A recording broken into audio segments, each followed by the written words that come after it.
Hello and welcome back to another video in the Get More 24 series, which is designed to accompany our year-long Bible reading plan. So we're reading from Genesis to Revelation all the way through from January through the end of December. It's about 3 to 4 chapters a day. And it's something that I like doing either every year or every, maybe taking like 1 or 2 years off because I'm doing a different plan. But I really enjoy simply reading the Bible because reading is one of the 3 ways that I've found I engage with the Bible very well. I do reading, I do studying, and I do meditating, and all 3 of those are slightly different. And so reading is what I describe as the constant absorption of the text, and the purpose is to build familiarity with the text, specifically the narrative, both the overarching narrative running from Genesis to Revelation, as well as the narrative and kind of sub-narrative arcs within each of the books.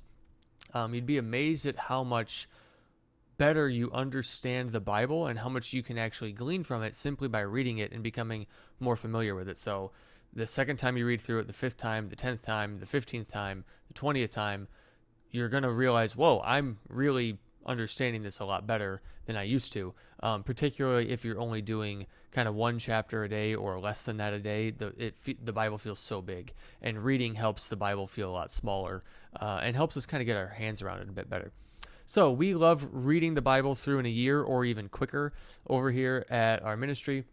And so this year, myself and a few family and friends, we're going through the entire Bible. And this series is supposed to just kind of go along with that and help complement it a little bit. And we're focusing on kind of how the narrative progresses from one book to the other. And so if you haven't checked out the previous videos, I'd encourage you to go back and look at those. There is some good stuff in there, particularly talking about Exodus, Numbers, and Leviticus. And then now we are on Deuteronomy. So we're going to talk about how the narrative has progressed up until Deuteronomy, and then kind of what Deuteronomy adds to that narrative and how it sets us up for what comes next in Joshua. So this isn't quite an actual overview of the book per se. It's more of focusing on the progress of the narrative, because that's really what reading is all about. So let's dive into it. I'll share my screen and then I'll pull up my notes and we'll get rolling. So Deuteronomy can really be described in one word, and I kind of choose the word transitional. It's a book of transition from what's been happening towards what's going to happen. And really what is at stake here, I don't really know if I like that word, it just popped into my head, but what's going on here is Moses' ministry is coming to a close, and that really closes a chapter on the nation of Israel. It kind of closes one chapter and allows a new one to begin. And so that's the point that we're at. So God created, he created everything good. Then humanity fell. Then God began working through the steps of his plan for salvation. One of those steps was forming a covenant with a man named Abram, promising that his descendants would become a mighty nation. And then that happened, and then God led that mighty nation out of the land of Egypt, where they were living and being enslaved. And then they spent 40 years in the wilderness, and then we get to where we are in Deuteronomy, and they're knocking on the door to getting into the promised land, because really the promise that God made to Abram was, you're going to have a lot of descendants that's going to become a mighty nation, and they're going to live in this land that you've been sojourning in. So the mighty nation part, the population, right, that has happened. We saw that in our previous couple of videos, specifically on Numbers. And then now that population of Abram's descendants is getting ready to enter into this land that God promised Abram his descendants would live in. So that's really where we're at. And so Moses has been leading this group of people for the last 40 years, but that time in Israel's history is about to come to a close. Moses is not going to enter into the promised land.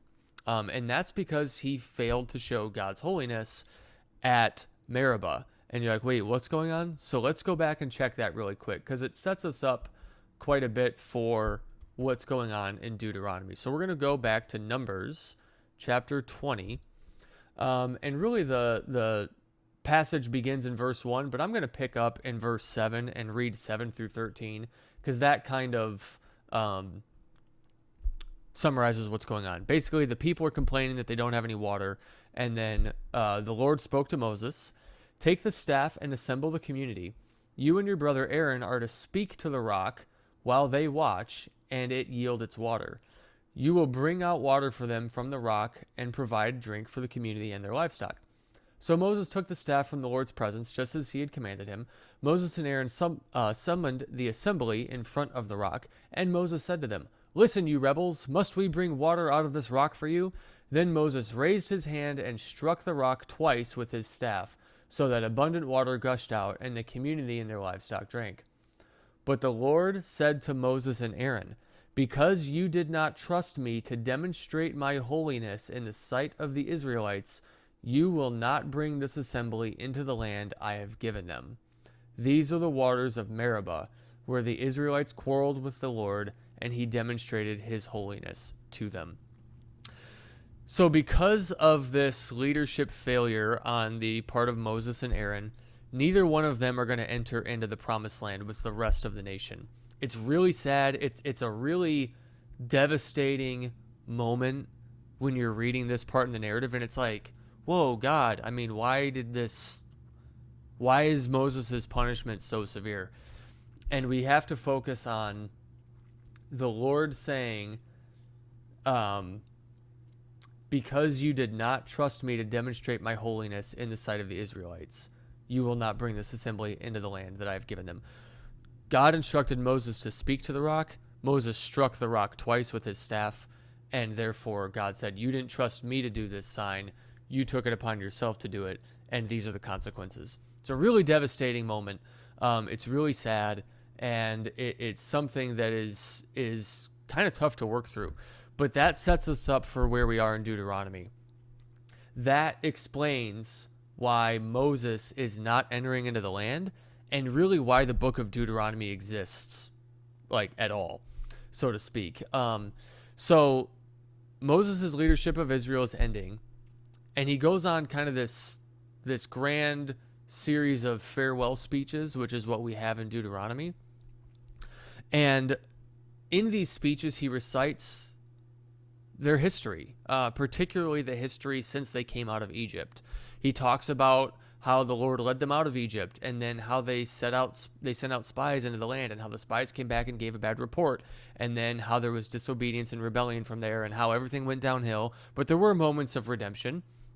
But there were a lot of quarrels, there were a lot of battles, there was failure, there was success. There were a lot of things that have happened throughout the book of Numbers specifically that have led us to the point where we are.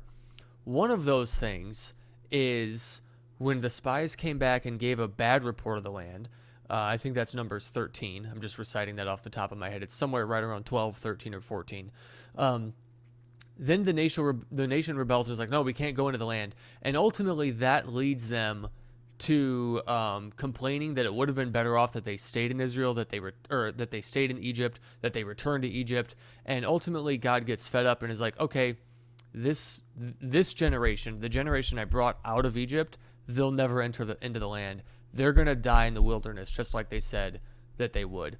So that's the whole 40 years part. It took 40 years for that Exodus generation to die out. Now, the new generation has taken its place. And the line of demarcation there is anyone who is 20 years old or older at the time of the Exodus, they're the ones who died in the wilderness. Anyone who is under 20 years older or younger, they are part of that second generation. It's the second generation that Moses is talking to in Deuteronomy. So it's the second generation that Moses is talking to in Deuteronomy. And that's why he's reciting their history. Because some of them were alive, but many of them weren't. So he's reciting the history. But then there's a really important thing that happens in chapter 4. And that's where Moses recasts kind of the vision that God has for this people. So if you watched the episodes on Exodus and Leviticus, I talked a lot about Exodus chapter 19 and how God kind of presents his vision for the people of Israel. And we see Moses kind of hearkening back to that here in Deuteronomy 4. And I want to read Deuteronomy 4, 1 through 8, because that really kind of summarizes what God's intention is for the nation of Israel. So Deuteronomy 4, verses 1 through 8. And this is Moses speaking. A quick aside, while it's on my mind, I don't want to forget it. Exodus and Leviticus, Exodus 20 through Leviticus, is the first presentation of the law. God is speaking in that presentation of the law. Deuteronomy is the second giving of the law, because remember, it's being given to a second generation. And that is Moses speaking to the nation. So Deuteronomy reads even though it covers a lot of the same material, it reads quite a bit differently than Exodus and Leviticus, because it's Moses presenting the law and not the Lord presenting it to Moses. So I just wanted to mention that, and we'll probably bounce back to that here in a minute on the next point. But let's get back Deuteronomy 4, 1 through 8 to get that vision that God has for his people. Now, Israel, listen to the statutes and ordinances I am teaching you to follow, so that you may live, enter, and take possession of the land the Lord, the God of your ancestors, is giving you. You must not add anything to what I command you, or take away anything from it, so that you may keep the commands of the Lord your God I am giving you. Your eyes have seen what the Lord did at Baal Peor, for the Lord your God destroyed every one of you who followed Baal of Peor. But you who have remained faithful to the Lord your God are all alive today. Look, I have taught you statutes and ordinances as the Lord my God has commanded me, so that you may follow them in the land you are entering to possess. Carefully follow them, for this will show your wisdom and understanding in the eyes of the peoples. When they hear about all these statutes, they will say, this great nation is indeed a wise and understanding people. For what great nation is there that has a God near to it, as the Lord our God is to us, whenever we call on him? And what great nation has righteous statutes and ordinances like this entire law I set before you today? And Deuteronomy 4 is actually really magnificent. The whole chapter is very powerful. But that's what God's purpose is for this people. Remember, if we go back to Exodus 19, verses 3 through 6, God tells Moses, in verse 6, you will be my kingdom of priests and my holy nation. And we see that, again, being reiterated in Deuteronomy 4, where all of a sudden the nations around them are going to look at Israel and say, whoa, there's something different about this people. There's something different about their God. Their God is actually near to them, and we can see that nearness manifested through their laws. So the law is really important. It's the covenant obligations that Israel has agreed to uphold to be in covenant with God. And it's also similar but yet different enough to the laws of the nations around them in that time period to where it should kind of catch people's attention and say, whoa, these people and this God are different. We need to know more. This is something special. So Moses is presenting all of this information again to this new generation, this generation that's actually going to enter into the land. So he's recited their history. He recasts the vision and the purpose that God has for them in giving them the law. And then he actually redelivers parts of the law as well. And we really see that in chapter 5. So chapter 5, we have the 10 Commandments given again. The 10 Commandments are in Exodus 20 and Deuteronomy 5. In Exodus 20, they're given to that original generation, the Exodus generation. In Deuteronomy 5, they're given to the second generation, the ones who are actually going to enter the land. And so we see this re-giving of the 10 Commandments, and then we kind of see an emphasis not only on these commandments, but other aspects of the law. Other laws are re-given that is to remind the nation, the second generation, of not only of the law, but what they're supposed to believe and how they're supposed to approach the law.